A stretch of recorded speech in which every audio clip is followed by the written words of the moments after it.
તો કેમ છો ગ્રીન સ્ટારના લીડર્સ। હું આજે તમારા સામે એવા 5 વ્યક્તિની વાત કરીશ જે અગર હાલાતથી ડરી જાત તો તે નામી ગ્રામી કંપનીઓ ક્યારે અસ્તિત્વમાં આવી ન હોત। તે 5 લોકોનો આપણે ઇતિહાસ જોઈએ, ભૂતકાળમાં પન્ના ફેરવીને એમનો સફર જોઈએ।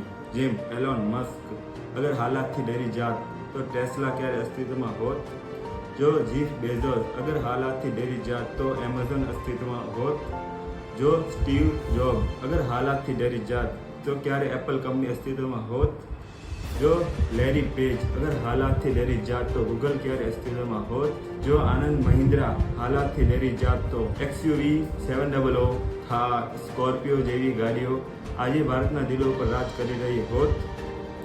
જો એ પોતાની જિંદગીમાં ક્યારે ડર્યા નથી, તેમણે હર મુશ્કેલીનો સામનો કર્યો છે, તો આપણે ગ્રીન સ્ટારના લીડર થઈને આપણે બીજા લોકોની વાતો ઉપર કાંઈ ધ્યાન આપવાનું નથી। આપણે પોતાનું કામ દિલથી કરવાનું, આપણે પોતાના કામમાં 100% દેવાનું છે, જેનાથી આપણે આગળ વધી શકીએ છીએ। જેમ એક શાયર કહે છે કે લહેરો સે ડર કે નૌકા પાર નહીં હોતી, લહેરો સે ડર કે નૌકા પાર નહીં હોતી, કોશિશ કરને વાलों की कभी हार नहीं होती।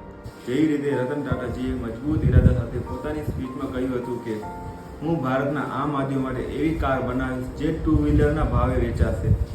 તેમનો તે સપનો ટાટા નેનોના રૂપમાં આજે ભારતની સડકો ઉપર દોડી રહ્યો છે। જ્યારે ટાટા નેનો અસ્તિત્વમાં આવી, લોન્ચ થઈ, ત્યારે કેટલા માણસો તેમના ગાડી ઉપર હસ્યતા હતા, મજાક ઉડાડતા હતા તેમના ગાડીનો।